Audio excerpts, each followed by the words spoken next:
like to welcome you to this interesting learning session. I just want to briefly recap. This is an initiative which we are taking under a new learning forum that we have created. It's Accelerate Learning Forum. This forum has become very popular within 2-3 weeks, and we have started now regular interaction of learning. So far, we have been inviting people, very seniors and professional experts, to talk about the grand realities happening in the globe now, talking about the changes, talking about what's happening, and talking about, what are the options and possibilities for professionals to go forward. It occurred to me that one of the greatest stakeholders of our future world is not us. It's the people who are a bit younger, and some people who have been maybe in profession the last 10 years, a little bit here and a little bit there. And we should invite them, and we should learn from you. What do you see today as happening? What do you see as the way forward? And what are the issues and challenges? And we try and I'm glad Ali is recording this session. So we will try and collect those thoughts, and maybe we will come up with some kind of a write-up or communication for the senior leadership, because my experience is that senior leadership never considers even important to know about the perspective of the younger generation. Why do we do that? Because we feel very comfortable. We know all. We have learned all. We have grown over the period in career, and we have grown because we are the best and we know it all. Now, the thing is that moving from there, if we are talking about organizations moving ahead, we're talking about organization culture moving ahead, then the most important stakeholder in human resource management will be the leaders of today, who will be the leaders in the next 5 years, 3 years, 4 years' time. And unless we take their perspective, their thoughts, and don't factor it in our planning, we are not going to go very far, or we're going to be misaligned. So, again, what I'm going to do is very, very soon, I'm going to give to the moderator of this evening, the real moderator, Mr. Neville Gaunt, who has a patient. I just want to briefly again introduce, some of you are new here. Neville is a very passionate professional who's worked his life in different large organizations, and now enjoying himself by taking this mission, which is basically guiding people to younger generation and making them move forward.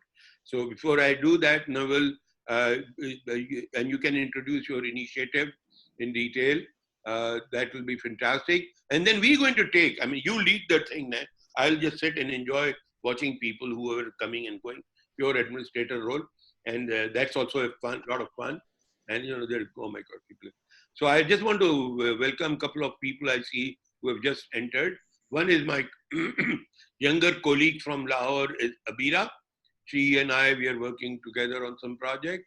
The other is Mr. Mohsin. Are you up, sir? Mohsin sir, or you're in the bed? I think he turned on the camera without realizing. Oh God. It's okay, it's okay. Fantastic. I wanted to just have a word with Dhanisha. Dhanisha, are you there? She is from South Africa and she wanted to attend this. So, by the way, just one more thing. Today we have an audience from London to Australia, and I'm really amazed at the response.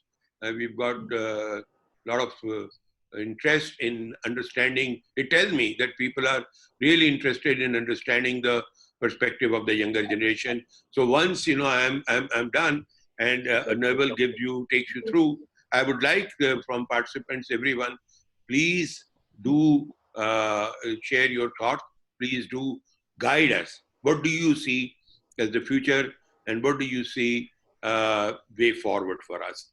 And this is a different thing. It's a reverse osmosis, and we really look forward to I will now be doing the administrator work. Neville, it's all over to you, sir. Let me know when you're done. I'm sitting here, by the way. I'm not going. I'm not going to let you know when I'm done because you'll see it. Right. Okay. Firstly, just a little bit of housekeeping. And I noticed most people have done. You can put your microphone on mute, and unless you're a panelist, can you turn your video off, because we might get caught up with a bit of broadband bandwidth. This applies to me also? Yes, please. Sorry, Zafar, clear off. Off you go. You're forgetting I'm the administrator. Yeah, well, all right then, you can stay there, but mute your mic. Right, okay, so housekeeping done. What a fantastic young panel we've got for you today. They're enthusiastic, they're engaging, they're exciting, they're expansive. More importantly, they're going to be educational, and hopefully this is going to be very entertaining. Very simply, if you've got a question, stick it in the panel. Put it in that panel at the bottom. If you're not aware where it is, it's right at the very bottom, and it's got the little cloud there, chat. Put the question there or your thoughts at any time. Okay, this is an open forum, but I'm now going to move almost straight into the panelists. We've got 3 panelists with a huge amount of experience despite their very young faces. So they've been around the block somewhat. They've been involved in a variety of arenas in the HR arena, all of which have got at least 15 years in corporate life. So there's a tremendous amount of experience to pull on. And today, each of them are just going to give their flavor of how they see the market. They're not just going to give the flavor of their local market, because as you'll see that some of them actually are looking in the global world, particularly in the GCC, Pakistan, that Asian type of community. So without further ado, I'm actually going to pass it straight to the panel, because these are the people you come to see. So, ladies first, as they say. Maha, pleasure to meet you on here. Pleasure, likewise. Thank you so much, Neville. As they say, the stage is yours. Okay, thanks a lot. So, since we discussed it earlier before we started, the panel, that I would be talking about the HR challenges. So, I'll just take you briefly through the HR challenges. This will not take more than 3 minutes.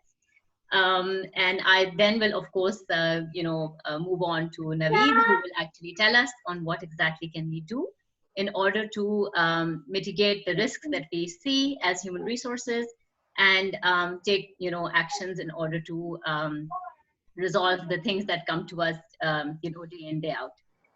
So starting off, the first thing, what I have experienced in my 15 years of experience, you can say in Pakistan and UAE, is this: that the COVID, no COVID, HR has to communicate.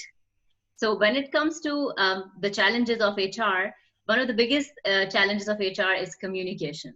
So the first thing for, I would say, 2020 also is definitely communication.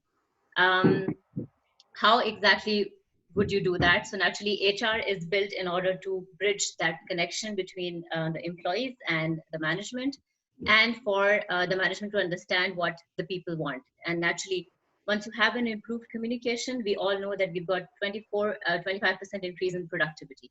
So when HR, of course, communicates with the employees are much clearer on what exactly needs to be done, or what exactly is, for example, the time of need right now. So when we speak about COVID, we definitely have to communicate.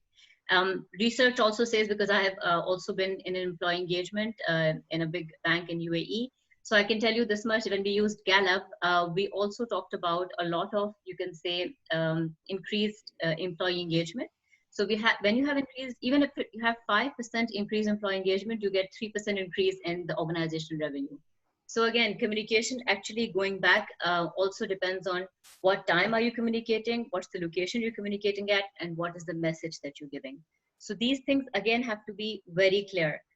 There are many platforms through which you can communicate. It can be town halls, it can be newsletters, it can be emails. Is there a disturbance? then there can be surveys, there can be Zoom meetings as we speak for now. There can be, of course, surveys. There can be social media platform pages, there are chat boxes for employees through which they communicate on a day-to-day basis in the organizations as well. Again, what exactly is the message that you're communicating is also what depends. So for example, just to give you a small example of COVID, I work for a healthcare organization, and for us, movement was the most important. So the UAE government actually gave permissions to the pharmacy and healthcare business in order to move even in the COVID days.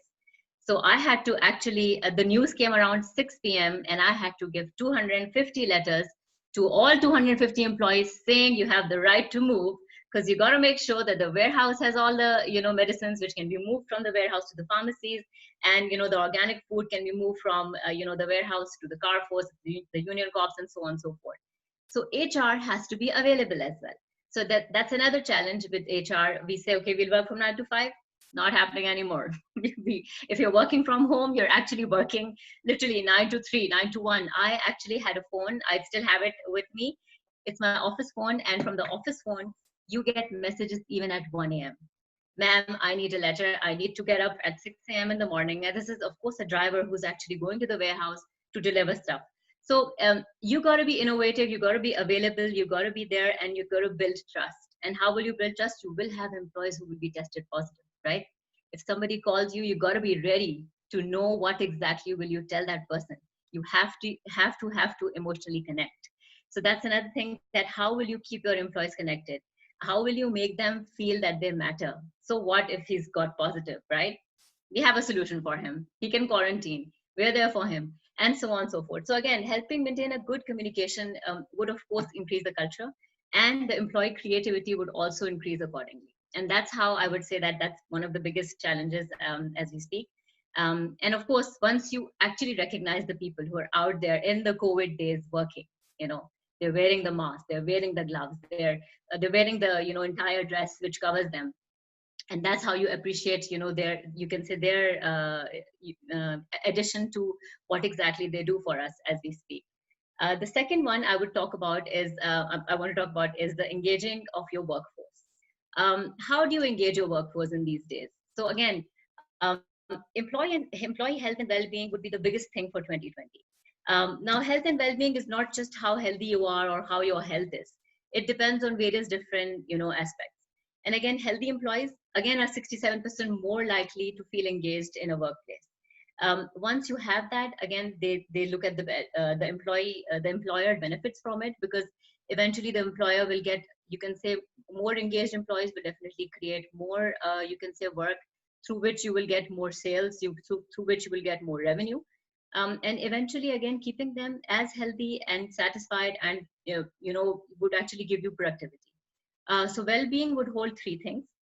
One would be your physical well-being, which is as simple as a 30-minute exercise. Okay.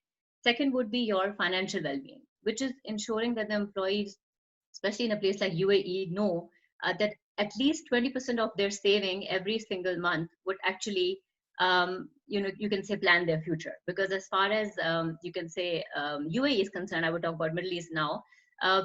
Over here, people don't own properties, right? In Pakistan, we own properties. So how do the youngsters manage their money?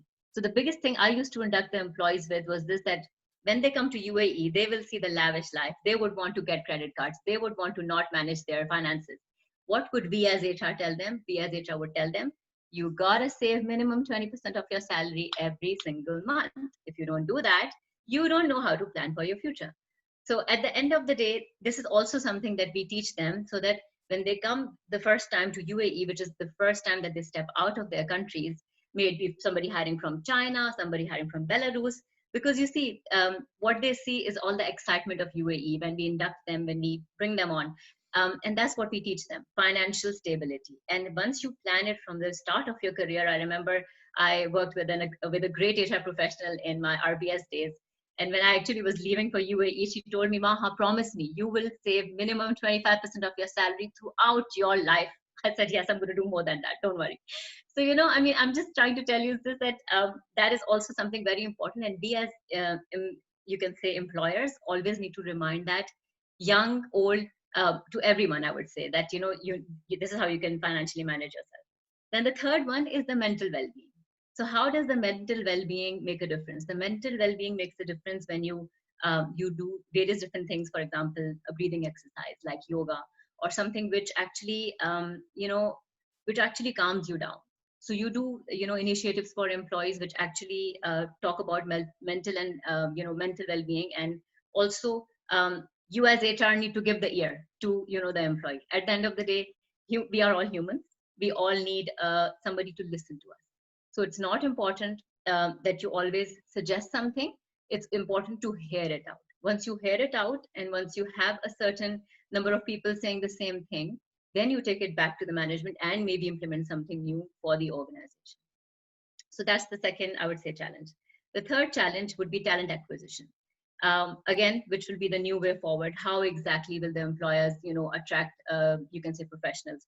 How exactly, would they know that should they hire this person or not? So what should, the candidates do? They should create their own brand. How are you unique from the 1,000 people who are applying for the same job on LinkedIn? How will a person or a talent person will actually see your CV and not theirs?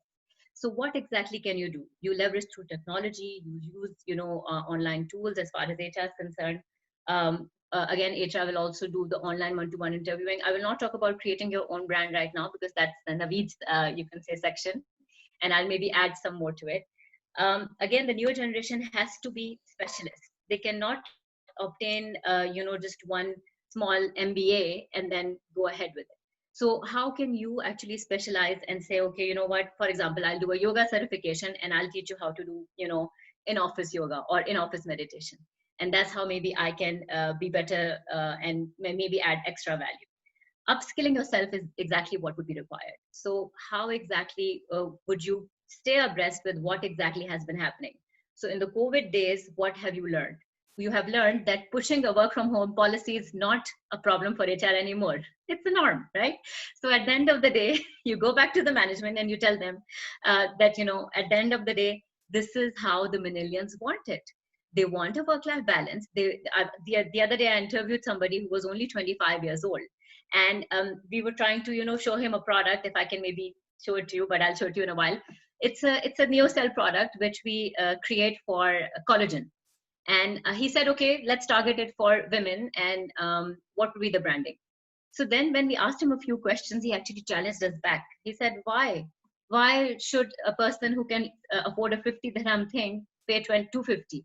Because we know a person who can pay 50 can also pay 250. So how can I, as a 25-year-old, convince that person to get a 250 dirham product? So, we all learn every single day when I meet the new youngsters, you can say the youth who I want to, of course, hire eventually. They have such a different perspective. My niece is 18, the other one is 16. When we talk to them, it gives me another, perspective towards life. So, even the students who are coming out of school right now, their brains are so much, you can say, fresher than ours. But at the end of the day, the way I see it is this, that actually upskill yourself and you can actually go ahead and do extra things which can add more value to you as a professional. And then the last and the most important thing is network, network, network. So when you know the art of networking, you will actually be somebody who's visible on LinkedIn, who's writing articles, who's visible on YouTube channels, and who knows how to show his or herself out there. So I'll give an example of another great friend of mine who some of you know of. Her name is Hira Ali. She's actually attending the session right now. She and I started off the HR, you can say, community in CBM in our college back in the days when Zafar Osmani was there. And honestly speaking, we learned a lot, because that's where, that's when we were really fresh and new. But at the end of the day, that's what mattered, that how exactly can you differentiate? And even today, if you speak of, Hira, she has written a book, and the book talked about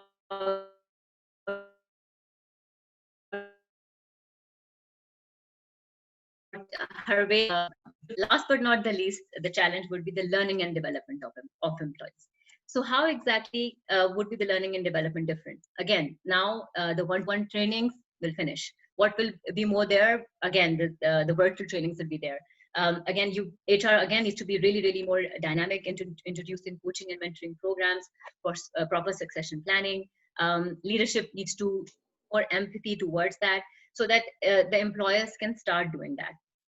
Again, personalized approach towards employees would definitely be one thing that would take organizations ahead at this point in time. Because you see, every human is not the same. You can't treat everybody similarly. There have to be situations where different. You have an employee who has COVID, you have an employee who doesn't have COVID. You have an employee whose family is in UAE, you have an employee whose family is not in UAE. So you have to fluctuate while keeping the balance between the management, the employer, and the employee. And how would you do that? You would do that through personalized approach.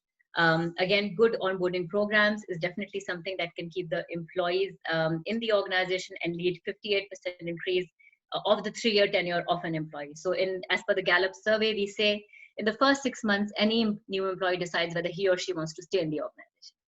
And that's exactly for even millennials right now. If an employee does not like an employer, they will leave, they will move on. Even if they don't have another job, they'll say, I'll start my own business.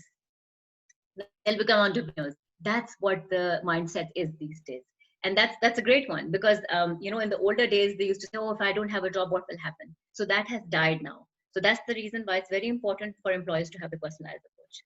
Again, base all your learnings on competencies, have self-learning approaches through webinars, do personalized, trainings for your own self, and keep on learning. Like, I think this is a great platform of learning.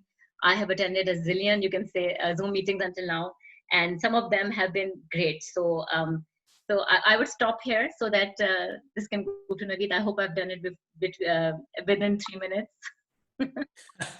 Thank you, Neville. Over to you, Naveed. Maha, no, you didn't get to 3 minutes, but don't worry about it. The key thing to this is, no, it's absolutely, please don't apologize. The key thing to this is, it was so rich that there's so many tips there. And for anyone who hasn't noticed, we're putting these tips in the group chat.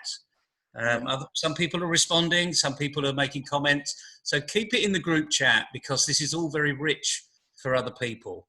I just want to pick up a couple of things. We will go over a few things, I'm sure. Network. When I left university, I couldn't spell network. Today, young people don't know what networking is all about. And just a little lesson here. Network is 2 words that someone put together. In other words, you work the network. Yes, that's absolutely right. Absolutely, and you know that, and the interesting thing is, everyone on this presentation, there are 33 participants. Please contact us on LinkedIn and Twitter, on Facebook, if you're on there. Let's really get this moving and create some steam. And now we're going to have some other steam from Naveed. Talent management. Over to you. Okay, thank you, Neville and Maha, for highlighting the challenges that young professionals are facing due to the current situation right now. I would like to elaborate with a few points here, but first thing which I would like to share here is that network is so important that you turn your network into your net worth later on. So, it is so important, and in the current situation, we all understand that many industries are being suffered, and most of them have already started layoffs or restructuring to sustain their businesses. And it is not hard to predict that 6 months or 1 year down the line, the job market will be flooded with the supply of talent, and the competition in the market, job market, will be so high like never before. So probably many of you already have started experiencing it. So being in the staffing services for more than 15 years, my suggestion to young HR professionals or professionals from any background is that they should have a strong self-awareness about themselves. The better you know yourself, the better self-improvement initiatives you will be able to take, and you will also be able to understand what employers are looking for. And believe it that without taking self-development initiatives, you cannot grow to attain the position which you are targeting for. So what I've learned over the years, that anyone who wants to experience a successful self-development plan, he or she must have 3 ingredients in the personality. Number one, clarity. Number two, discipline. And number three, consistency. So clarity is whatever you do in your life, it starts with clarity of why you are doing it. Whether you are at the beginning of your career enhancement program or reassessing your career or in the process of job hunt, you must have a clarity on the results of your current decision. One more thing, which when you're taking self improvement initiative, whether it is connected to maybe losing your weight or being fit due to COVID situation or getting any professional certification or even finding a job in any other country, your initiative should be growth oriented instead of goal oriented. So what I mean to say that when you notice that there might be something to improve about yourself, then pause, go within, and rather than asking what do I need to fix, ask what do I need to create, what do I want to create or experience. These questions will give you clarity about what you are going to improve in yourself, personally or professionally. Point number two in the self improvement process, which I believe is mandatory, is discipline. Once you have a clarity of what to do, then you need to know how to you need to understand how you are going to improve yourself, and more importantly, how the discipline to hold yourself accountable enhances your chances of success. So having the discipline to hold yourself accountable enhances your chances to success. So if you're disciplined in your life, then every day counts, and your days become week, your weeks become months, and your months become a year. And at the end, you will have a wonderful productive year towards your professional and personal growth. Number three, which I believe is the consistency. You have to be consistent what you're doing. Consistency comes only if you are enjoying the process of self-improvement, and you enjoy the experience of becoming something better than who you are today. Secondly, being consistent helps you focus on the results. It creates you. In fact, the entire process of self-development, improvement creates you for that one opportunity which has not yet been served on your table.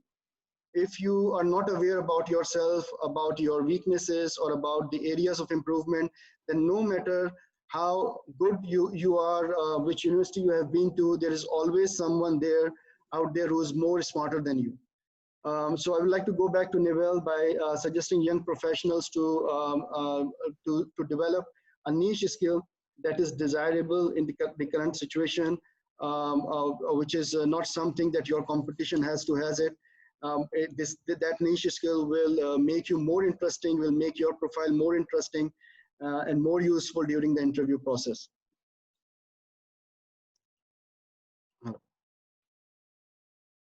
Neville, I can't hear you. Neville, you need to unmute, Neville. Yeah. You would think I would know how to do this, wouldn't you, after so long? But but anyway, Naveed, that last point, niche skill. I can't stress that more, frankly. So many young people come out and they want to do everything. They want to be a jack of all trades. True. But the reality of life is, and I'm going to go back 40 years now, when I almost started professional life, everyone had a niche. An accountant wasn't just an accountant. They were a cost accountant, a tax accountant, a strategic accountant. They still all had the title of accountant, but the skill set for these individual people is massively different. And I can't praise you more from ending on it, frankly, because that's a message we really do need to get over to everybody. There are thousands of graduates coming out from the world stage, from all these brilliant universities. You may have an engineering degree, you may have a civil engineering degree, but what's your niche? Find your niche. Look at upcoming markets. Electric vehicles. Everyone thinks because electric vehicles is talked about and Elon Musk is out there developing a car and a truck and everyone else is developing batteries, etc., etc. Everyone thinks, for instance, that it's gone. It's actually yesterday's marketplace. The reality is it's tomorrow's marketplace. We haven't got there yet. There are thousands of electric vehicles on the road, but they all need power. They all need batteries. They all need sunlight if they're solar interactive. They all need SaaS products. They all need apps to run on. And young people, frankly, are the best people to really get this out there. So again, just take a step back and have a think. You've got some brilliant people on here. Network with them and help. We can help anyone listening here find your niche. Especially my three panelists here that have got a huge amount of HR experience. Their job is actually engaging people, making them more productive, helping them find their niche, helping them enjoy themselves. You know, you've all so far used the word enjoyment. Be happy.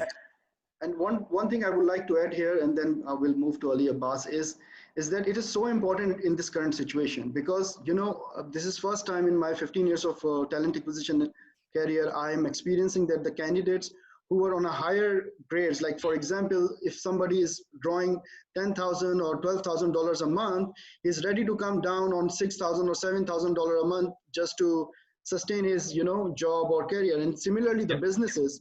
And you know, and in this situation, the young professionals who are coming to the market in next 6 months or 1 year down the line, there will be, you know, there will be a lot of competition for them. Because employers will have a choice. Employers will have a choice. So these guys, these young professionals, they should know what their niche is, and they should make themselves so attracted towards the employer or for the employer that they have their higher chances of success. You're absolutely right. So if we can just leave that point there. I think we've got people a little excited. I mean, everyone's thinking that COVID has actually stopped all employment. It's reduced the opportunities. The fact of life is, I don't think we've ever been in a better opportunity for young people to really get out there and grab the bull by the horns. Very British phrase there, but I'm sure you all understand what that means. Okay. Ordinarily, Ali, this would be the graveyard slot, being last up. However, my belief is the finance and banking sector is probably the biggest expansive arena for young people today because they've grown up with technology. So over to you with that introduction. Sure. Thank you, Neville. I'll just quickly introduce myself. My name is Ali Abbas and I work at Standard Chartered. I'm the HR business partner for corporate banking, commercial banking, support function operations. So very relevant points that have been discussed by Maha and Naveed and yourself. I think the role of HR is changing and we're no longer an operation, a function that provides operational services. We are a partner to the business and we drive the agenda, the people agenda with the business. So I think that is very important. And going forward, the young professionals need to think along the lines that how they want to be a partner to the business because operational tasks will be taken over by technology very soon. So we need more information and we need to upskill ourselves to stay relevant to the new world. So you talked about banking and finance. Yes, in Pakistan, it's mostly, we have mostly local banks here. And in banking sector, the working from home concept was not very normal. If we look at the recent past, let's say 2019, let's talk about 2019 only. So I think that has been a challenge for the local industry and those organizations which have invested heavily in technology and infrastructure, they have been able to cope up with the loss of work. So I think the employees have an equal opportunity here and the employees need to think what they want to do next. It's important that we start researching and we start working to reskill ourselves. it will be a complete overhaul after the pandemic is over, because this is here to stay, and this is the new normal, I would say. So it is very, very important, and I think I cannot stress upon much that working remotely and being able to collaborate with each other remotely, and being able to work with data. So data is the future. We all know that. So the employees should be able to, especially the HR professionals as well, because the business looks for insights from us. So Maha spoke about the Gallup survey and and gave some insights on that. So I think these are the insights that the business wants us to come up with. And for that, we need to be very good with data. We need to be comfortable with working at data. We need to develop the digital skills, and that is the only way forward. Other interpersonal skills, yes, they will stay. Interpersonal skills have been important, but in terms of your technical capability, and you should up your game, and you should be very high on the proficiency level. So I think that is the future, and we'll touch upon other things like Maha and Naveed spoke about on increasing your marketability, very relevant points on well-being. So I think this has to be a combination of technical and leadership competencies. You're absolutely right, Ali, and it's good you mentioned the technical side, because with this focus, I mean, certainly from Your Passport to Grow, which is where we focus on attitude and soft skills, those have been really rather lacking in education development. We just focus on passing exams. So young people today have a real difficulty, but they get there pretty quick. But we often forget that technical skill. You mentioned working from home in banking. It really doesn't work, does it? I mean, in that very tight finance arena where, frankly, dialing in from home into a secure server really sits uncomfortably in the finance sector, not just banking, but in the finance sector as a whole. And we've seen that as the slow movement to the cloud. You know, people have had their servers dragged away from them, not recognizing that the cloud is just another big server. So there's been an education in banking, which I've been interesting to watch over the last few years. And it's not going to change, frankly. So you're probably right. I think in the banking sector, we need to up our game and focus on the technical skills. But the interesting thing is, it's probably one of the biggest growth sectors. So again, a lot of people think since 2008, the banking sector's reduced because of the financial crisis. The reality is it's gone the opposite way. It's increased. Absolutely. Yeah, I would say the jobs might have become redundant, some jobs, but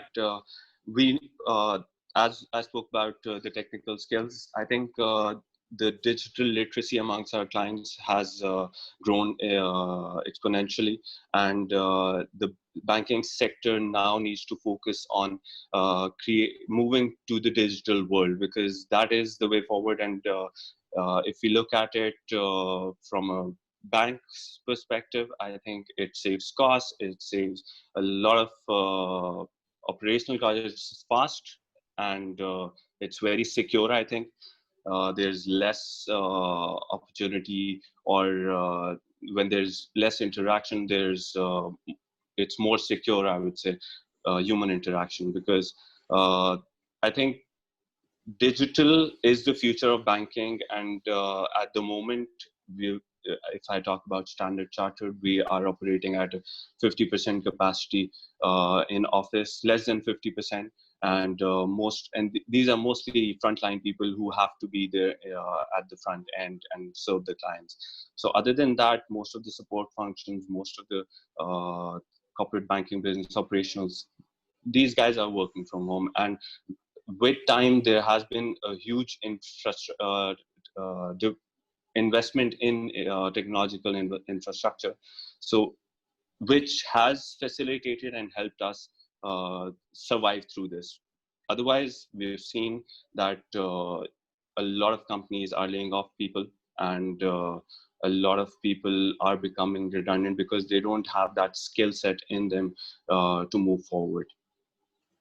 Yeah, you're absolutely right. And that really is about be relevant, know your industry, get to know your industry. And when, we're not just talking about young professionals that have already graduated, we're reaching out to 16-year-olds that the reality is when they come and get their first job, if they go through university, 30% of jobs when they come there haven't even been defined yet.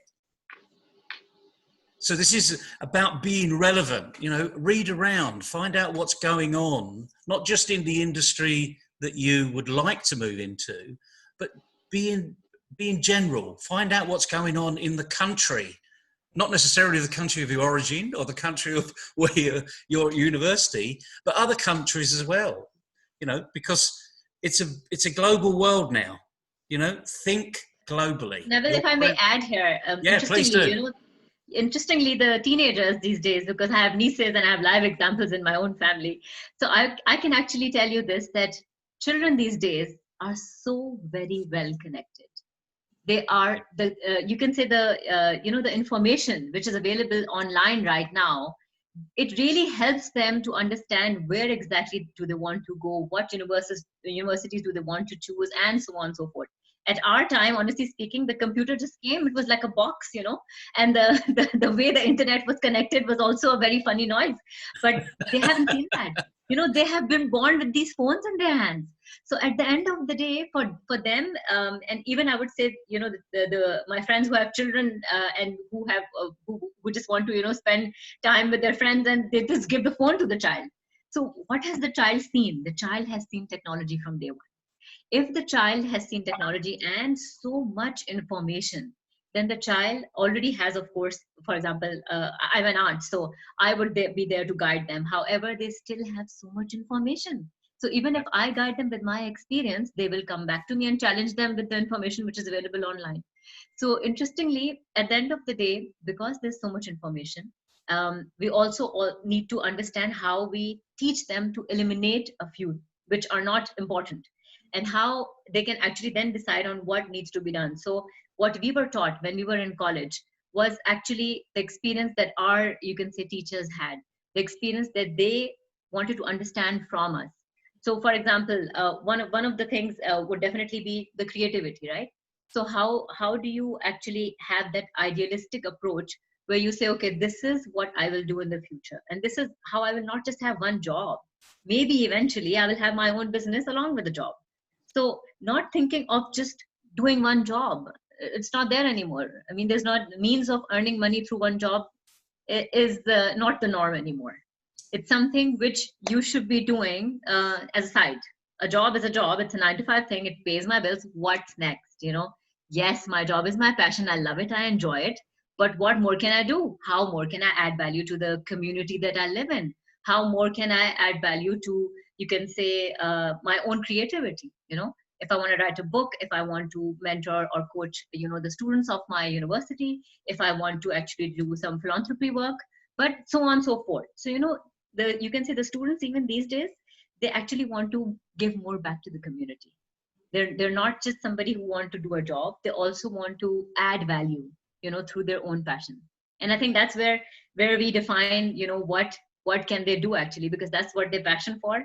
And what you're passionate for and what you love is what you're best at. Great point, Ma. I just wanted to say one thing, interrupting at the cost of, disruption. And that's what life is about. Yeah, but that's what your name is, Safa, disruption. I just wanted to tell one thing. You, Naveed and Ali, please don't say during our time. You make us sound obsolete. This is your time, not our time. I do understand the speed of this transformation from even Nokia phone, in 5, 7, 10 years, Nokia tune is now a vintage tune. And I totally agree that the boxes and then the flat screen and now everything just coming to the handheld thing. It has been a very fast transformation. This is disruption. but don't date yourself with the speed of transformation. You're young, mashallah, all three of you. Please stay that quiet. Thank you so much. I'm getting Point back. taken. That's a great point, Zafar. And the point is, these three panelists are leaders of today. So you're flying the flag, and that's why the flag that you're flying is on actually relatively a little amount of experience. But if we can pass that experience over to the 16-year-olds, imagine what they will be starting to think at 18. Not that every degree I get is going to give me a good job. You know, that is a contract that actually wasn't even written when I graduated in 1980. Let me share some of my views, Neville. During my entire career, whoever I have hired in my team, I look, if it's a resources are fresh out of fresh graduate or something, I look for attitude. What Ali said is rightly that we have to, I look for attitude. I look for that how willingness to do something extra, something, to add value, something to learn something more, right? Instead of somebody who's like 9 to 5, 9 to 6 kind of a job, right? And just leaving. And then I had a lot of interns in my career, okay? And when their internship programs are over, they're happy that it's over, they're leaving because I know what kind of workload I used to give them. So, so these guys, the ones who sustain that pressure is gonna grow. And we have examples in our career as well. First of which is like Maha knows as well, that we have people who join, for example, let's say X role, and then they end up on Y role. Like for example, somebody who's joining as a office assistant or executive and turn out to be a head of HR or HR manager, or somebody who's joining, let's say, as a finance officer, but his personality is for the sales, and he's developed himself in sales and become a sales manager. So right now, in this kind of situation, the candidates, let's say, for that, one thing is very clear: there are a lot of management degree holders out there. Okay, whereas the globally we are going towards technology, we are going towards artificial intelligence. So I think the young graduates, when they are coming out with the management degrees, they should have some of flair or some of their experience or skill set towards IT and artificial intelligence side. Because, for example, let's say if I look at my kids, and when I plan their future, I look for their future for 20 years down the line, like 25 years down the line. This is what you foresee, what is happening. SpaceX is sending a rocket to the space, like all of these kind of things happening in the globally. Whereas if we look at it, the Asian countries and the talent is amazing. In Pakistan, I've been, it's been 7 years that I'm working in UAE, and I see the talent coming from our neighbors like India and Pakistan or other countries. Amazing. They, really good. The only thing where they lack is maybe presentation, communication, and all, the small basic office skills, right? And this is so important that their chances becomes lower if they don't have that. That's very true. So when I was working with one of the really big groups over here, naturally we had 95 nationalities working in that certain, you can say, organization.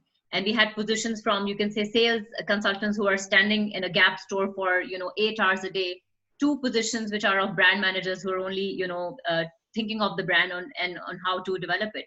But then again, it was very nationality biased as well. That if we have a customer who's a Russian, we will only hire Russian for this role. If we have a customer who's Chinese, we will hire a Chinese for this role.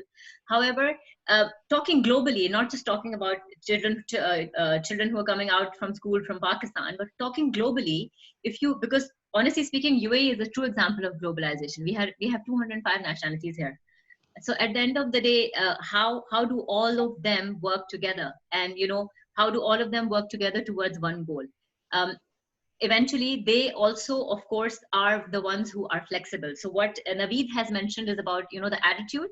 So the flexibility, the availability, the discipline, the commitment, and you can say the seriousness to actually get the task completed is definitely something that we have actually seen here. Sorry, Naveed? Yeah. I'm saying willingness to do more. Willingness to do more, absolutely. Yeah. And I don't know whether you were prompted, Naveed, but in the background you might see the word attitude. which is Yeah, you're right. I can see that now. This is where we are getting from. We are getting it from. well, I apologise for that, but you're absolutely right. There are thousands of graduates out there, all coming out with incredibly good technical skills. They've passed the exams, but the one you hire is the one with the right attitude, because they're the first one to volunteer. And even in the workplace, you know, at one point I had about 40 or 50 people working for me outside of my door. And when a new project came in, I'd open the door and I'd look around and I would know instantly who was going to be in that project team. And it was all not geared around technical competence. This was around who is going to go the extra mile, who's going to put in 100% commitment as opposed to 80% commitment, which frankly is no commitment at all. Video to nahi aa rahi na. Because that means you're not committed. Who is it going to be? And these people would just jump out at me, even without asking to volunteer. Interestingly enough, I think Mosin, is that Mosin? Yeah, I think we have a problem. Yeah, we're playing. These people volunteer all the time. And that's what we're looking for. That's where we need to go. Now, we've got some comments that are coming in, and I would just like to address a couple of questions, perhaps refining the question. And I have a feeling, Maha, you may have said this, face-to-face training will no longer be there. Does that come from you?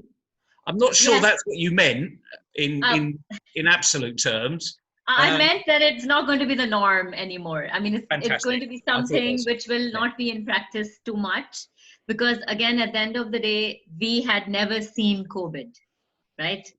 We were not, you can say, there in the days of SARS, right? SARS stayed for 2 years, but then again, humans tend to forget, right? But at the end of the day, I would say after the COVID days, what I meant was this, that people will be extra cautious, right? People would know how to save their operating cost. Employers will be smarter. They would know how exactly do they not need to actually physically go somewhere if they don't need to. If, for example, I want to talk to Neville, I have the platform of Zoom. I don't need to fly down to UK in order to be face-to-face with him. I can be still face-to-face with him on Zoom. So that's where I was coming from, that, you know, the technology would actually take over, you know, agreeing to what Ali said, that eventually technology is something that we all have to get ourselves used to. And if we do that, then we will not have to, you can say, work with, you know, the older ways of doing things. But yes, I do agree with the fact that we still need some human element that needs to be there. We still need to connect as humans, and I think a screen is not enough at times. However, what I meant was this, that that eventually you'll have other ways of doing your business. If you are a trainer, you could still train, but there will be other platforms through which you can actually train. The classroom trainings would die, a natural death eventually, and, you know, some other innovative ways would, you know, come up. That's what I meant. No, that's fine. Good clarification, because I got the feeling that's what you mean. And anyway, it's sort of going to disappear, but as the norm. However, it's still going to be available, perhaps in a different format, perhaps online. But I think when we look at training and it's one-to-one, to me, that really isn't training. That's coaching. That's right. It's coaching and mentoring. And I have a belief, I haven't seen it yet, but in abundance, but I do have a belief that tomorrow's leaders will need to be far more in the coaching and mentoring world than they are in their job description that says this is what you do. What you do is lead people, and therefore you need to engage, entertain, encourage, inspire, all of those beautiful leadership terms that come to fruition, but no leader has really had that opportunity because they're so tied up in what they're doing. Now you've got a team, and that team may be remote, so you need to coach them. And I mean proper coaching, you know? Absolutely right. So, I mean, if I may add one more point to this, the business as usual that we have in our offices these days, it is actually coaching. When an employee comes to your room with a problem, he doesn't come with 500 people, right? comes alone with this one problem. Yep. And you're just listening to him with this one problem. He can be physically in front of you. He can give you a call. He can tell you his problem. He can send you a WhatsApp message. He can tell you a problem. He can send you an email and tell you a problem, and you would reply. So basically, the platforms would be different. But if you pick up a phone after getting an email and then call the employee, it will be much clearer for you to understand what he means, what exactly he wants. So again, that human touch, human element still needs to be there, even if it's through a phone. But what I meant was this, that I think the things will change in terms of, you can say, the modes. You know, there will be so many modes through which you will still communicate. You know, you will have one person walking in your room, you'll have one person calling you on your mobile, the other person will be calling you on your phone, the third person will be sending you a WhatsApp message, but you'll have to manage it. Because you as HR will always coach, will always mentor, will always train your employees. And it would be one-to-one eventually. Excellent. Like I can see Ali and Naveed nodding away there, which is always good news to know. So the panel's in agreement. Result. We got another question, which is somewhat contentious, let's say, as education now, as we've seen, has gone digital. And there's a huge issue in the UK of saying, well, why am I paying these ridiculous fees, 10 or 12,000 pounds per year, when it's all going to be online? So I think we're at a tipping point for education. I think we're in an arena where education now needs to ask itself, why are we here? What's our purpose? And Denisha has come through with a really interesting statement, comment, question, depends which way you take this. I'll repeat it. The issue is young people don't understand how diverse they can be. In other words, I mentioned accountancy. There's all sorts of different accountants, and there's all sorts of industries where those accountants are. Typically, they're good with numbers.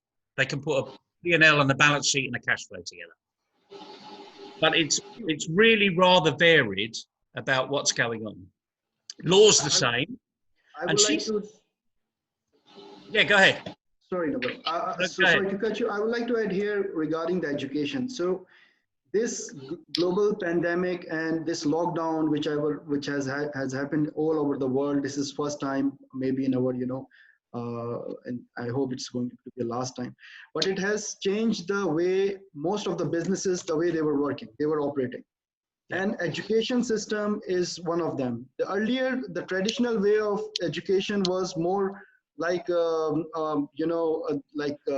remembering and memorizing stuff or essays or something, and then going, appearing in exam and going and filling up the sheets and then, getting the marks. Whereas now the entire education system has moved towards, I believe, I would say research and development basis. Like, for example, if the kids or the young generation who are going to go come up with some assignments, they have to do research, okay, and then they have to come up with their own opinion about that research, which is good in a way that they are going to develop certain level of understanding of and skills for their professional careers.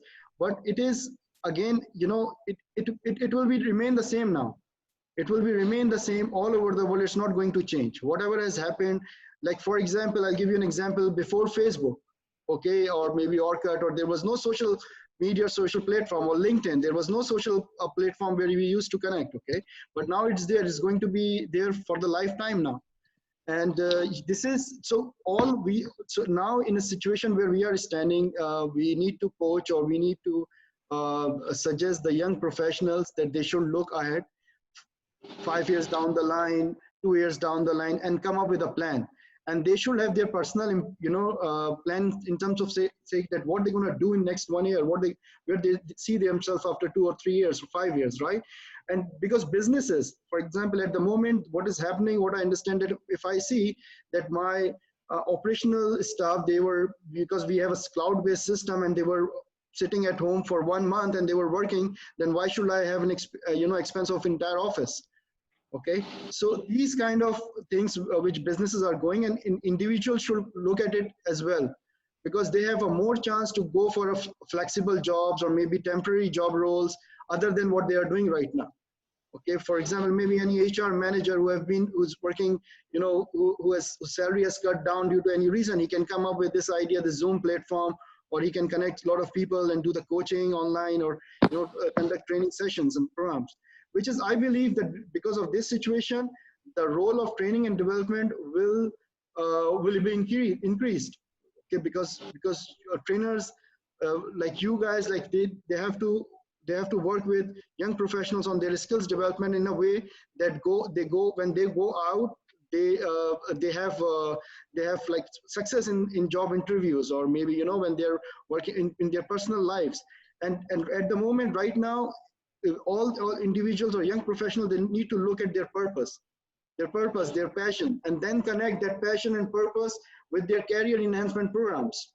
If they do it, I believe that, you know, if they do it successfully, any one of us, if do it successfully, we're going to find a fulfillment in our life, right? So fulfillment, I'm not talking about happiness. So for example, happiness is like, yeah, happiness is like, I like my job, okay? Fulfillment is that I love my job. So this is the two major difference, right? So this is my intake at the moment, like this is my points in the moment, and I will move back to Neville now.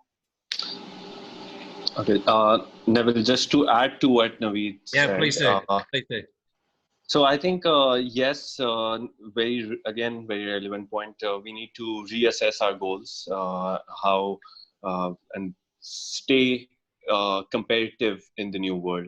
Because if you've done a regular bachelor's or a master's degree, you might need to add a few certifications to it. And there's a lot of online stuff available right now, because yes, you spoke about education is moving to the digital world. And so with that, the accessibility is there, and we need to grasp that opportunity to be able to stay relevant in the new world. Second point is, I think, yes, we spoke about less jobs going forward, and new younger generation or the young talent would face difficulty in that perspective. I think organizations will look for opportunities to move their operations to low-cost locations, because we have a concept of hubbing in most multinationals, and what happens is the operational tasks, the monotonous work, the repetitive tasks are hubbed into one location. So we've seen India, for example. India has a huge IT infrastructure and a workforce there. So what they've done is they've attracted multinational organizations to hub their operations in their countries. Not only that has helped in creating employment, but we've seen people from there move to different parts of the world within the same organization or other organization, because that skill is in demand. And now with the Brexit, we're seeing that Poland and other countries are becoming a hub for such services. So I think as industry leaders and experts, we need to promote this idea to our organizations and see if we can bring in some activities into our country, because this will help our talent a lot, and it will allow us to work on best practices as well. I think you're absolutely right there, and I'd like to go back into the point. Where are we? Here we go. Just one second. That Denisha was made about helping young people make decisions. I mean, this is absolutely key. I mean, half of Mosin, could you turn your mic off, please? Thank you. Helping young people make decisions. We all make the assumption that as we're going through the education system, we know everything. You know, the reality is we're being taught to pass exams. We may be networking amongst our friends. We may be working in teams. So we're developing perhaps a little bit of team development, perhaps a bit of negotiation, perhaps a little bit of leadership. But I keep using this word perhaps because we assume it happens because we're all together. The reality of life is it doesn't. There are so many statistics out there that say actually education just gives you a qualification now. So as you said, Ali, we need to I think part of this is reach into our own organisation and also reach out into the school arena and let young people know what is available, how they can develop an opportunity to work in the banking and finance, not necessarily Standard Chartered, you know, but the banking sector generally, because that's where I think collaboratively, if businesses work together, we can start to re-educate young people. Because let's face it, teachers have gone to school, got a degree or a teaching qualification, and then a certificate to teach, and then have gone to teach. Neville, your voice is breaking up a little, I think. All is right. it just me or others? No, it's others as well. I think his voice is breaking a lot. All right. Can you hear me now? It's better now. Yeah, it's better now. Okay. So I'll backtrack then. So teachers, you know, the people that are educating young people, they go to school, then they go to university, get a teaching qualification, and then they teach. It's pretty rare to see someone coming from the business sector then goes into teaching. To be fair to them, they haven't really had the experience of the business sector like we have, the majority of people on here. So we can't really expect them to do anything else than what they're currently doing unless we give them the tools to help young people start to make better decisions. So it is a real challenge. So Danisha, thank you for raising it, but I don't think the schools directly should be doing this on their own. I actually think it's down to the collective on here as businesses. We need to go back into schools and saying, this is what we do, this is what's available, this is the skill set you need. So if I may add here, please, which is my own experience, naturally schools will not have schools will not always have teachers who have maybe been in the corporate world. However, universities will. So what we faced when we were actually doing our MBAs is, you know, studying with teachers who've got the experience of the corporate world. So I think the beauty of that is this, that you get to learn what has been happening in the corporate world, through which you then decide what, you know, you will do or what kind of world will you be going into once you graduate. So I think the beauty of, you know, the universities that I'm sure most of us have been to, is this, that the teachers over there had a combination of that. However, I totally agree with you on the schools, that the schools would definitely not have teachers who can give you that career counseling. However, now schools also have started having career counselors. Yeah. So I have a friend of mine who works in UAE who is actually a career counselor, and with her, we have just started, you know, counseling our new youth and new graduates. And I literally had a call yesterday with one of the new, you know, candidates who wanted to call me from Pakistan to understand what exactly should he be doing in his career and where exactly can he take it forward in the COVID days. So, you know, I mean, we do have that right now. And I think such platforms definitely help, because we as alumni can also help those students, you know, understand. And my university, especially in Pakistan, which is IOBM, has, you know, the school, has the high school, has, you know, the university, and has a combination of each kind.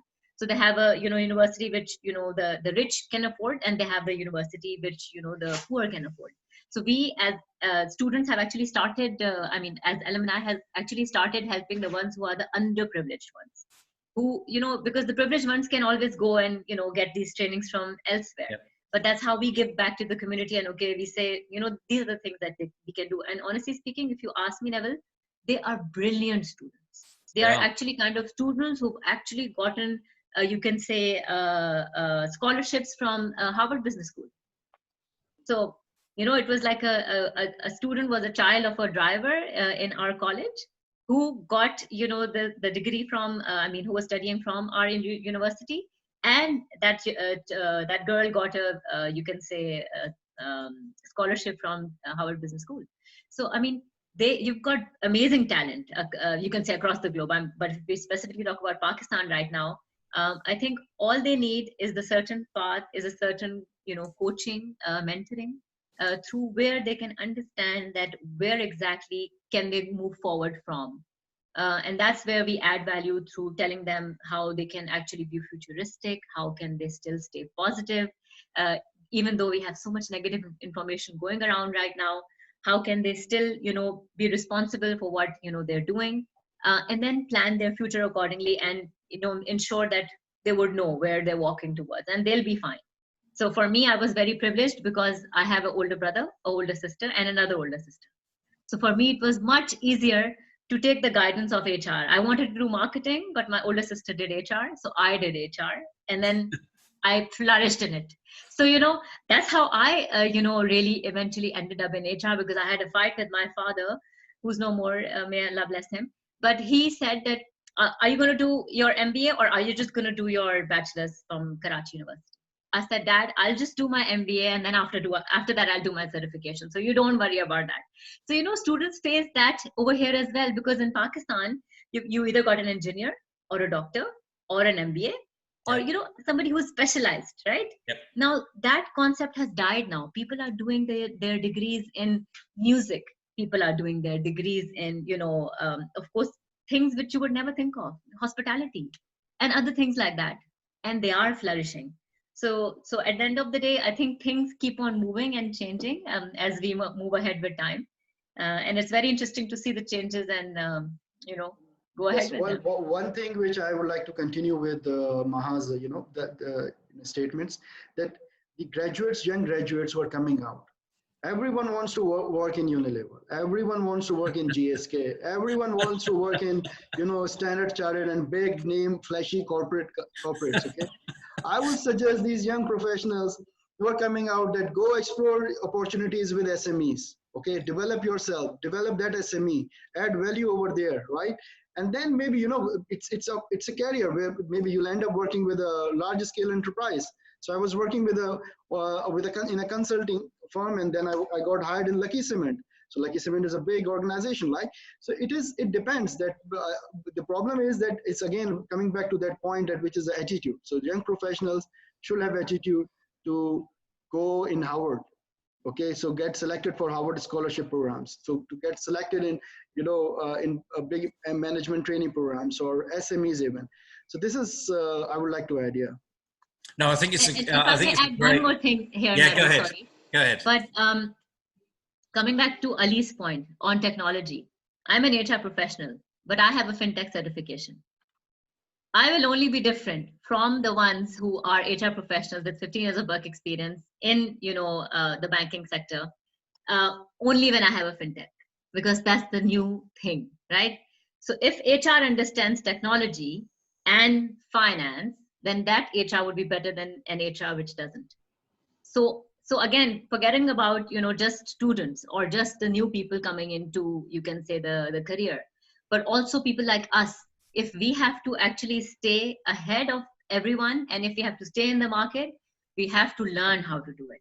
And then we just don't have to do it from anywhere. We have to do it from Harvard, or we have to do it, from other universities. So again, and then we have to go ahead with it. So one more thing here is that it's not only, you're absolutely right, Maha, that you should have added skills. Okay, you should have added information, added certification.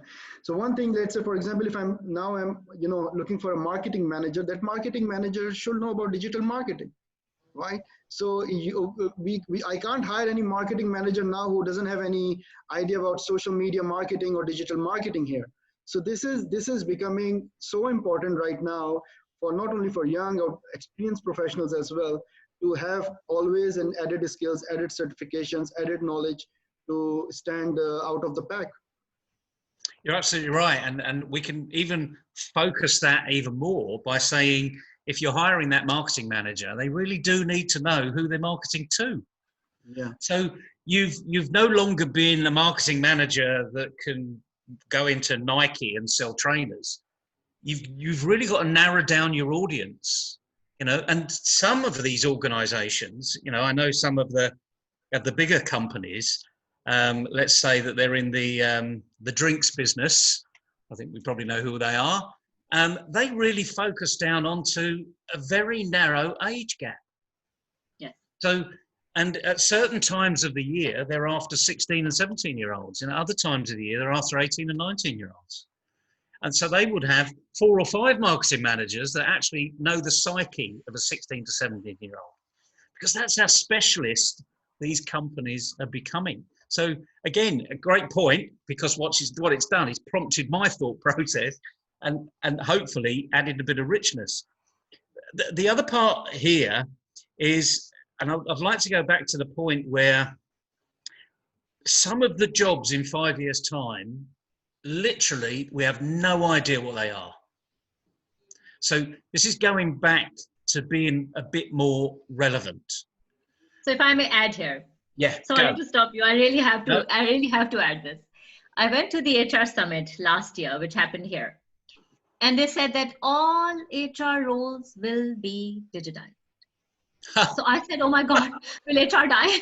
So for me, it was like an eye opener, because we had people coming from every background, every industry, and everything was digitized. I had, I looked at a software where there was, it was an Italian software where there was Eva, who would actually interview for you, who would actually screen the first round of interviews for you. Tuck, tuck, tuck, tuck, tuck. All you need to do is look at the first 10 who've applied out of the 1,000 applications, because the first 100 pages will tell you that who's the top 10 out of these 100. Now, as a recruiter, I will not have time to go through the 100 ones. So I need a system to do that. You'll have one person doing that. You don't need 5 recruiters to do that anymore. So at the end of the day, what the gist of, I'll cut the long story short, the gist of the HR summit was this, that performance management will be digitized, training will be digitized, recruitment will be digitized, salary increments will be digitized, payroll will be digitized. What will be left? HR business partner. In short, how can HR I'm so happy to hear that.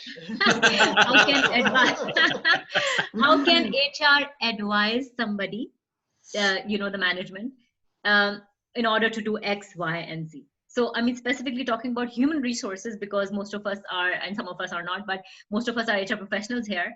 This is, what I learned from that certain summit, and it really put me in a state of shock, because either I become somebody who's specialized in technology in training so that I can sell a software of training, either I become somebody who's actually sound in doing an HRMS system, and so on and so forth. So honestly speaking, technology, when I say technology will take over, it really will take over some roles. So I totally agree with, the point that you were, saying ahead. Sorry to cut you, Neville.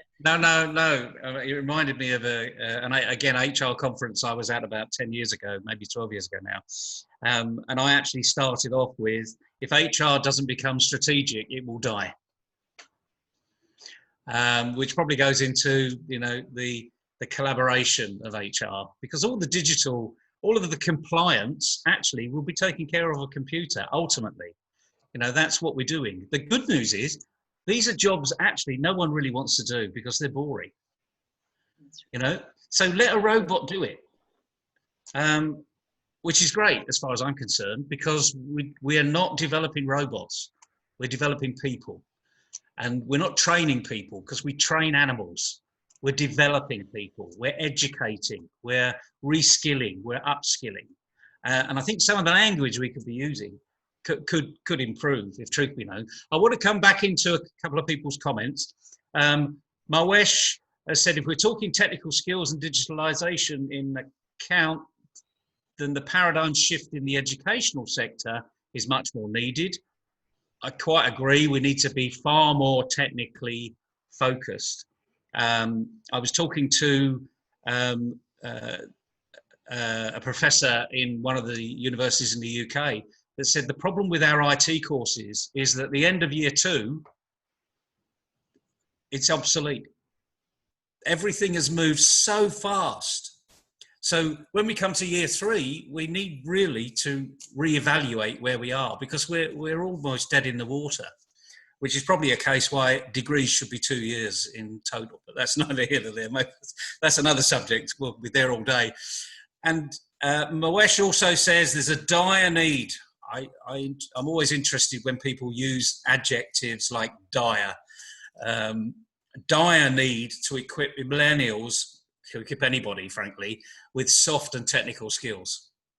Yes. And if we don't address that once and for all, we're actually not going to be very good in the development arena. So and there's lots of other comments that are coming through, praising you three, brilliant, because you're really showing your colours here. A few people are mentioning, and I think Maha, you mentioned it earlier, using a funnel, having a filter to get rid of, and I'm not going to call it fake news because it's not fake news, it's just an abundance of news. We're all inundated with it. This thing, you know, it buzzes every time I get a text. If someone comes on WhatsApp, I'm in about 40 WhatsApp groups, and I'm thinking, you know, and I just actually turn it off. So you haven't heard any buzzing, because as far as I'm concerned, that's tomorrow's business. This is the focus. But how many people can really focus? And I'm not talking about young people now, I'm talking about people in general. And the thing is, we're not taught to listen, we're not taught to think, and more importantly, we're not taught to focus.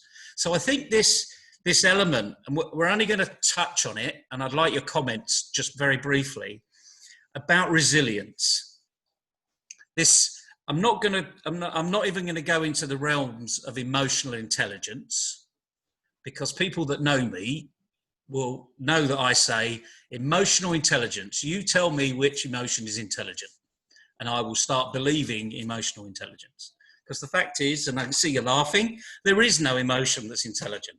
You know, maybe happiness might be a little bit, or fulfillment, as Neville says, which is brilliant, actually, because I love the word fulfillment. There is no emotion that's intelligent, but we need to be competent and resilient.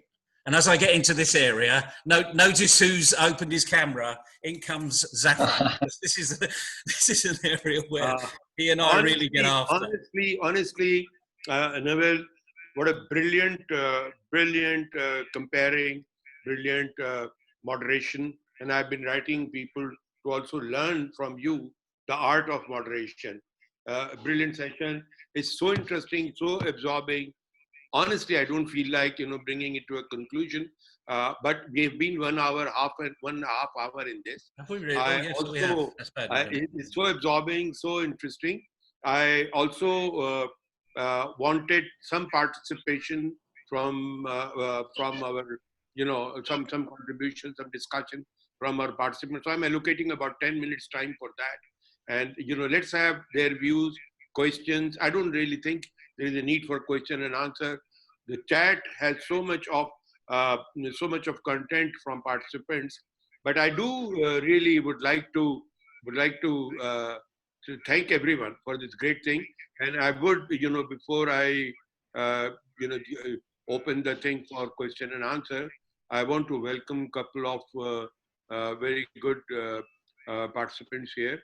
One is, of course, I had asked Denisha that I'll give her 30 seconds to introduce herself. Denisha, can you open your mic and pick and talk?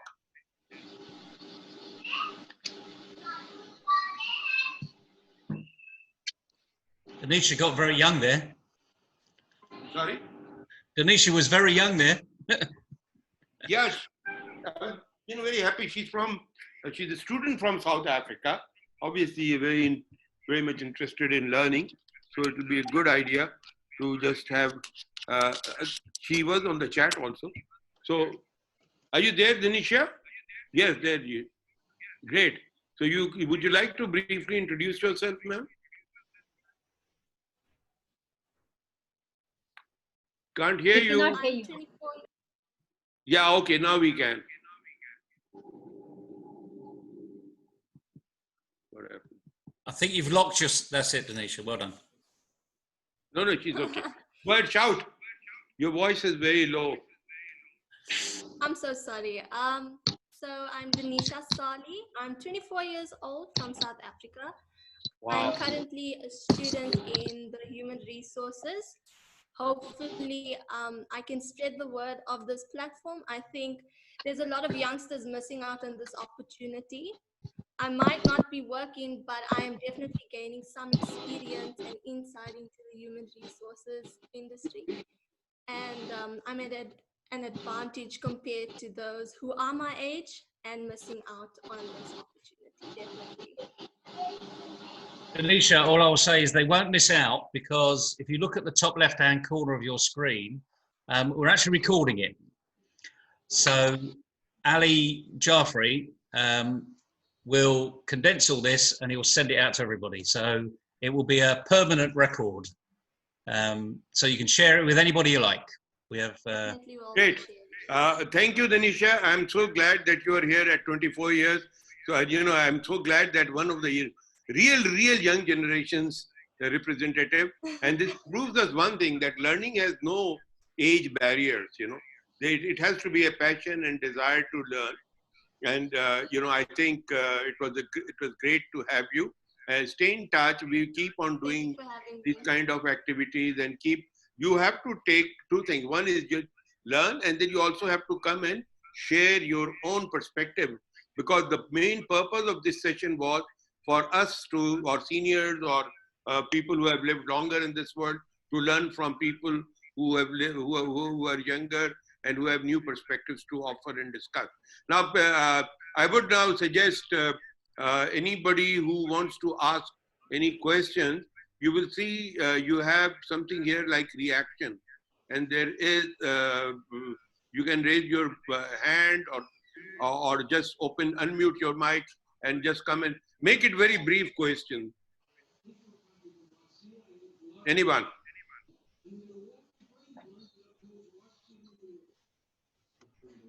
First one. Sorry. Yeah, this is Nazish. Yeah. I have a question here, because you're all discussing the educational element of how our youngsters are not aware of what's going on in the corporate world, and the teachers are a little deluded. They teach you one thing, something else happens in the corporates. So as I mentioned, that one of our big institutes, Institute of Business Administration, has been doing this. They have an experiential learning program where they send their final year graduates to corporates, and it's compulsory for them to spend an entire semester there, score good grades to actually graduate at the end of the day. This is not an internship. It's another aspect of their education program. From an employer's point of view, I think all the employers should also be welcoming for these inexperienced graduates, because at the end of the day, it's us who actually reject or accept them. It's very easy to say that you're inexperienced and you don't have this sort of skill set. Your program does not help you with this job in any way, but I think there's responsibilities on us, because we're the ones who are turning down hundreds of applications just because they don't have that sort of experience. So because this is a training and learning platform, and I think I just want to know, how can we help the students better, be the students of university or in their colleges or high schools.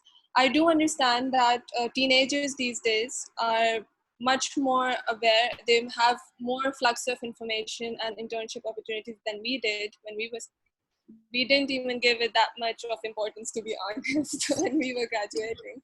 Thank you. Any brief answer? You see, actually, we've run out of time. Brief answer. If I may take this question, sir? Yes, jump, ma'am. Okay, so I'm a student of IOBM, and I can tell you this much, that when I was working in ABN AMRO, the way we used to actually give platforms to every university, students from every university, was through various different programs. So you had a management trainee program, and then you had an internship program, and then you had a normal hiring.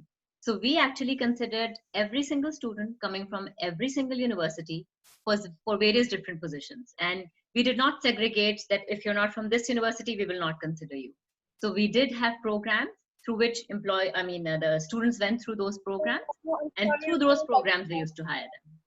So that's not my question. My question is because these are standard programs that every company is doing. And my point right now is not someone from IBA or LUMS or KU or any other university for that matter. My question is, how as employers can we provide more programs out there? Because management training programs are for graduates, internships are for third-year graduates or maybe second-year graduates. Thank you, Nazish. Thank you, Nazish. I have booked you for the next young professionals. Panel. You've got into a very interesting area. And actually, briefly, many universities in US sometimes back will not enroll you for MBA unless you have spent a couple of years in an organization. So that, I guess, was driven from the observation that you made. And I think it was very good. Anyway, so anybody else? I'd like to add just 2 points here. So Nazish, I think it's a two-way conversation that the employer as well as the student that is studying at a university maybe. It has to be a two-way conversation. They can connect with them on an individual basis, as well as organizations can reach out to the executive development centers as well. So there should be, again, two-way conversation. Second point is that we spoke about building your network. So our universities teach that to the students, and I think you need to learn that art, how to network at a very young age. And if you're let's say in your final year of bachelor's, maybe you can start building your network. It doesn't have to be one specific area. It can be HR, it can be finance, it can be Thank you, Alex. Great observation. Anybody else has a question? Yes, Neville? Just picking up that point, and like ever, I'll be disruptive and maybe controversial. We've got pockets of excellence, Nazish, with regards to some great examples of how it really works. Unfortunately, we've got buckets of disasters where it's either not happening at all or it's happening very badly. One thing that each of these have in common, and Ali mentioned it, how to network. Networking is not a knowledge transfer. Any technical skill is a knowledge transfer. And if we really want to do it, we will take the knowledge and we will go and pass the exam, because that's what we're good at. And MBA is inclusive. The thing about the skill set that is really important is not knowledge. It's about doing something, learning by doing, how we walk, how we talk, how we communicate, how we learn to ride a bike. All of these are action sports, as we call them, and leadership is another one. You know, you can't go on a 2-day course, come away with a certificate, however much the course has cost you, and say, I'm now a leader. It takes years to develop leadership skills. And consequently, we're therefore not very good at it. So this is a huge challenge, frankly. Soft skill development has been a massive challenge for everybody. As far as I'm concerned, if we're going to put it right, put it in the curriculum. Thank you, Neville. Thank you so much. Today, we're trying to learn from them. So, you know, we will, I think these are some very interesting topics we are picking. And I think they're of serious interest. So I think we should have dedicated sessions to some of these points that have come up. They're brilliant, they are very relevant, and they need greater deliberation. I just wanted to benefit from presence of all the participants today. If anybody, because I want them to come and speak and share their thoughts. If anybody else would like to add, and you know, just keep it brief, just highlight some of the we have a question from Salma Nareen. Salma, would you like to ask your question? Yes, Salma, are you back? She had taken a break for prayer. I'm here. Yeah, actually I'm here. I was going to ask that as earlier we had physical labs or physical venues, so we were good trainers maybe. But now as COVID-19, due to COVID-19, now we are online trainers, okay? And like we can see Neville, but Neville can't see all of us, okay? So how usually a good trainer can make his or her sessions more interactive or more informative, or can engage the trainees? Can you please guide her? Your question is to Naveed, Maha and Ali Abbas. Yeah. They are the pillars. To Zafar too. I'll tell you honestly, I don't want to take time from our young participants Okay, today, okay. but I'll Okay. maybe on one-on-one, or I can organize a session and how to make Zoom a greater interactive thing. I know I'm doing it on 9th and 10th. I'm doing a full-day program, 2 full-day programs for a large organization on Zoom, and we are going to have chat rooms. We're going to have presentations, group discussions, and everything. But so younger, my younger generation panel. Answer, Salma. If you have, Salma is asking how trainers can make their sessions more engaging as they used to have interactive sessions before digital, COVID-19, right? yeah, So I digital. think it is. I'm not a trainer. I will leave with the floor to others. But if I'm a participant in any of the training program, my engagement will be based on the content of the training. What kind of content is there, right? And Thank you for that point. Thank you, Naveed. Maha, how can digital program be more interactive? I think we just need to first of all change the mindset of the people first, and that will take time. So that definitely would be something that would take time, but we can. It's always a start. I think it's already started. We're already looking at each other, and it's digital, and it's amazing that we're across the globe and doing it. So this is exactly how it will start happening. Ollie? I think instructor-led learnings will become, I think, soon, if not redundant, less and less common. And self-led learning will be the future. I think. Wow. Wow. Thank you. Actually, from your point, we are interacting for 2 hours now. Approximately 2 hours. We're sitting and we're talking and we are gelling and we are actually enjoying it. Yes. So that is the part of the human interaction. If you make the content interesting and interaction, again, something I'm trying to do desperately to get involved all the participants so that they can come and talk. And if I had more time, I would have gone one by one. So I would have gone to, ask maybe Gul Zareen. Are you there, Gul? Hello?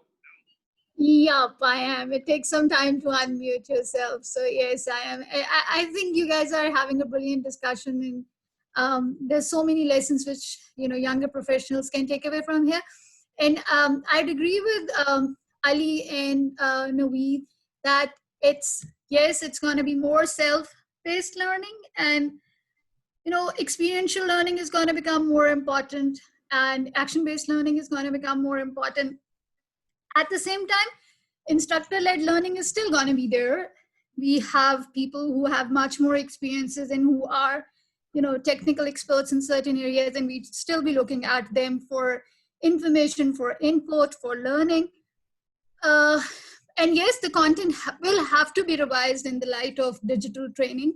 And Zoom has some very, very interesting options. I've been attending sessions by very good trainers in the past couple of months, and it has the breakout rooms, it has the shared desktop options in which people can scribble on the same dashboard. You can share your chats.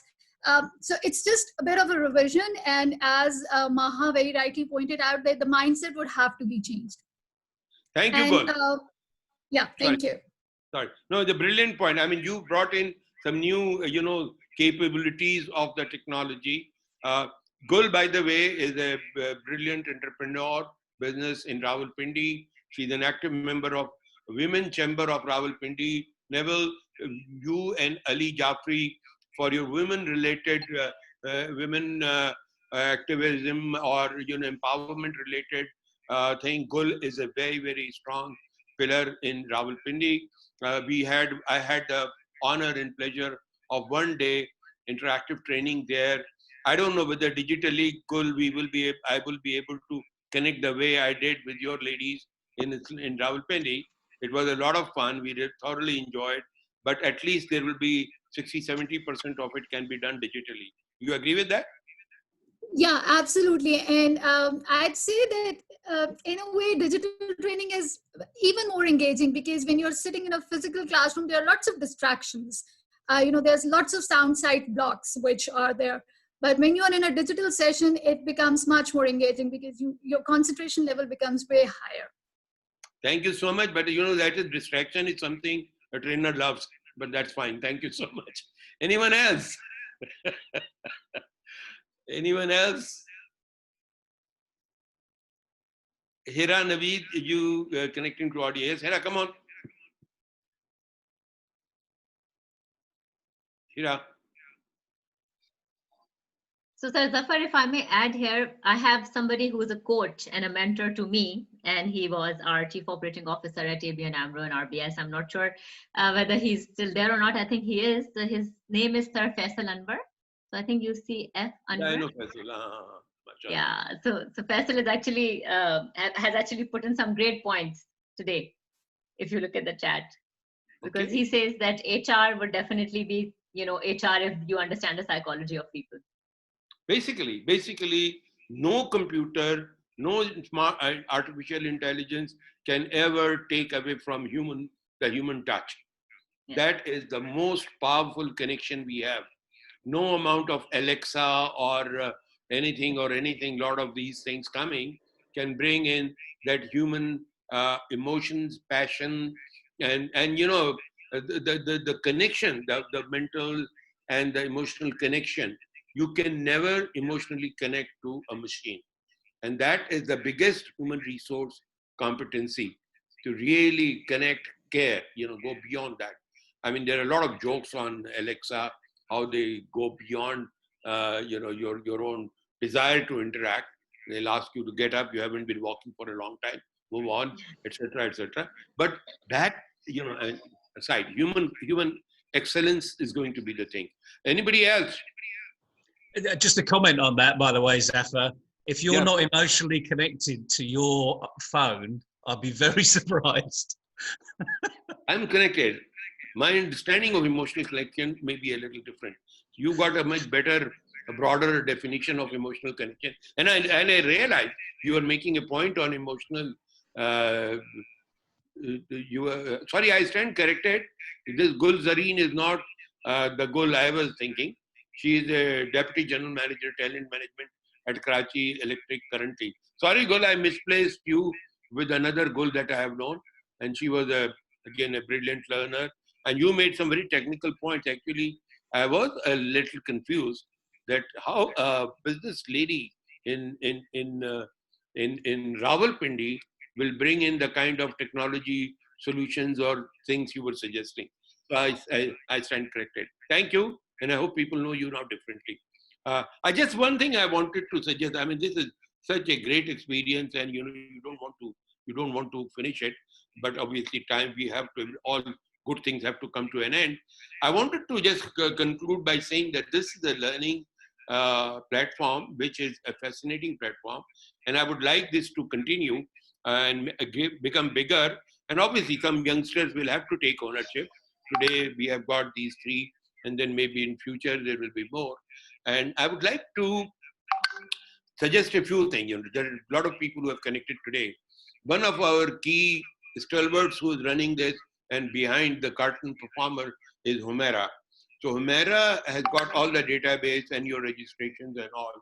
I don't know how we talked a lot about networking and discovering our net worth and fantastic discussion. So how can we integrate this group into some kind of a thing where you keep on? I mean, very useful connections have been made today. People have discovered these three people, Naveed and Ali and Ma. They have become global celebrities today from sitting Thank you, quietly sir. and doing.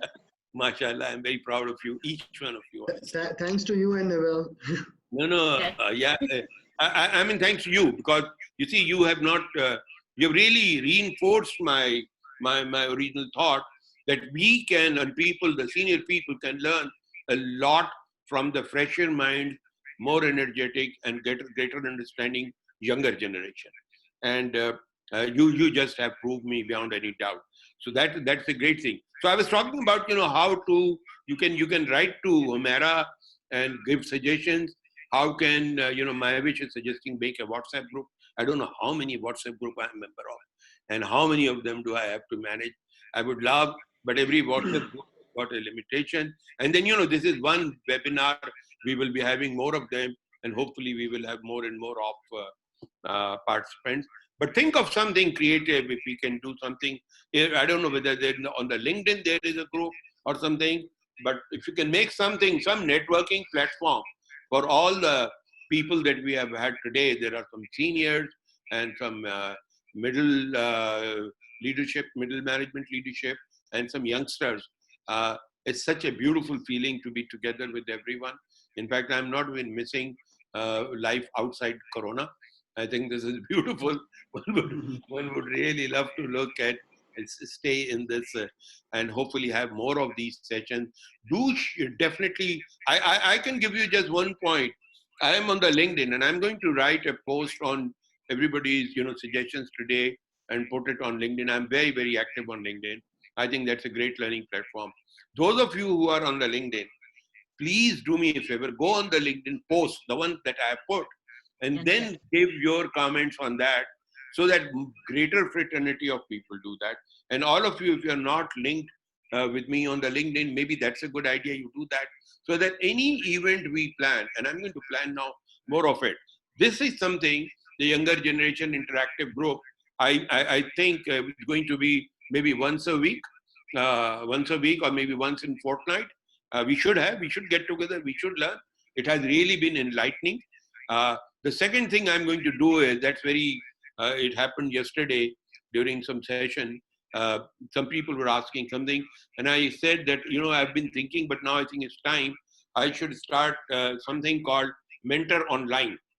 So maybe once a week, I'm going to devote 2 hours to the younger generation people for personal consultation and guidance. I mean, this is not going to be a thing. It's a complementary learning opportunity where anybody who wants to seek some career guidance or discuss something can block a time, and hopefully Humera will organize that, and we will announce again on the LinkedIn and the time slots. It may be the fixed or it may be varying, but I would like to devote 2 hours like this and then have an individual one-on-one session. We can even have a group sessions, whatever.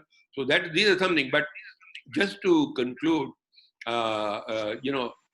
this is my passion now in life, learning and sharing learning. And I've got strong partners like Neville, Ali Jaffrey. And today, again, I realize that I've got a huge contingent of these young generation, beautiful group of my professionals.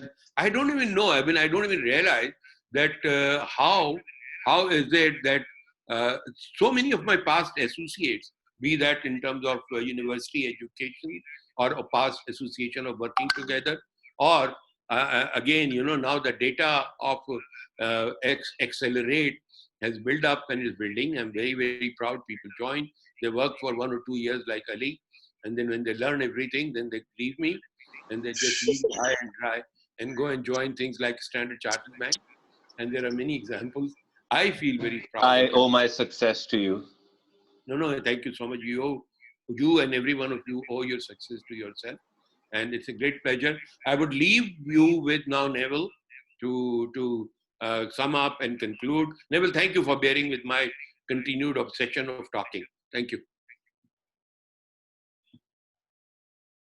Your mic is mute, Neville. Yeah.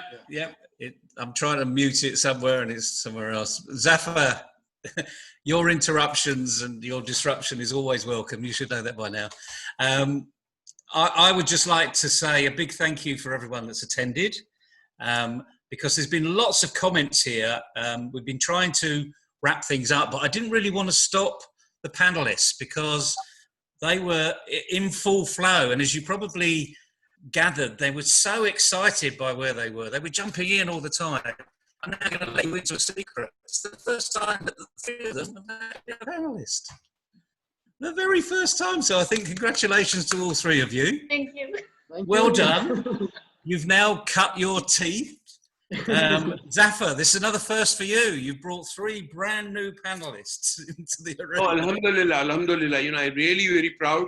We've got people who responded.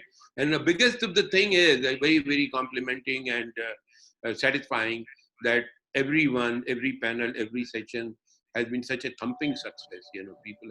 Anybody who attended really benefited from it. I mean, the main thing outcome is that I give my formula of job that it is about people always, when I ask them what is the job, and I'm sure if all of you, if I ask you to just take a piece of paper and write what is a job, I'm going to have 30 different job definitions. What is a job? And I find it very difficult. And the session that I do with senior leadership, they start off, why do we have to learn about these things? And I say, okay, let's start by question number one. What is a job? So you have been a leader so many years, and they don't have a clear answer to that. And then I try and draw a box which has got an input and an output. I say, whatever you're doing, there is an input. So every morning when you go to the office, open your laptop, or you don't go to the office, wherever you are, open your laptop, you get some mail. Classically, we used to get written material. Now everything is on. And you look at it, and then you do something to it, and then it goes out. So what you have is an input and then an output. The difference that comes between input and output is something that you do to it. So if it's an email asking for some suggestion, you think about it and you give the suggestion. If it's an email asking for some analysis of data, you do that and you send that. So the difference between input and output, this is my personalized formula, input and output. And we say whatever happens between to convert the input into output is your value creation. So job is something where you create a value. And if we can capture that and understand that, we can understand lots of things about it. That's something I can do in a dedicated training program. Right now, today's, if I look at the value creation today with this great group, there was input when most of us walked in with some expectations, with some thoughts, and there is an output which is happening in a few minutes now. Actually, it's 2 hours now. That's enough is enough. Okay, so, I think the Gold deserves my time now. So, 2 hours. So there was an input and there is an output, which is we. We were the input. And now after learning from you, we are the output with some greater wisdom. Thanks for bringing and enhancing our perception. The knowledge is one thing, but the perception, the understanding, the new brilliant, fresh cross-currents and thoughts, they have been great value to me. And I want to congratulate everyone and all the participants who shown great enthusiasm. They've stayed long time. And, a lot of things came in, people who went for namaz with requests and then again came back after namaz. That to me is a great excitement, People get bored of these sessions and they say, okay, when is it finishing? And there's another thing I do when I get into one of these board sessions. I just mute myself and mute my picture. And then what I do is I go and do my work, etc., etc. And then, so that somebody sees that I'm there. And then I come back. And, so I hope it didn't happen a lot today because people were actually involved and enjoying. I congratulate you all for a very successful conclusion of this program and have a great weekend. It's a Friday evening. Can't go actually anywhere. Just sit in your room and do whatever you can do in the room. Enjoy, watch TV, chill, and have a beautiful weekend ahead. Thank you for all guys from Australia. What an amazing day. Thank you. I don't know if you can really clap for yourself, but I'll clap for you. If you can, unmute your mics and clap. Thank you, sir. Thank you, sir. Thank you very much, Neville and Zafar Saab. It was a wonderful platform, and I think you guys should continue to do this. It's I'm sure. Not you guys, you're going to be part of it, guys. Absolutely, happy to. Thank you, Zafar Saab. Thank you, Mr. Neville. Thank you. Thank you, Neville. Thank you, Zafar. Thank you so much. It's been a pleasure. Thank you so much. Thank you. Allah Hafiz. Great weekend. Bye-bye. Bye-bye. Thank you.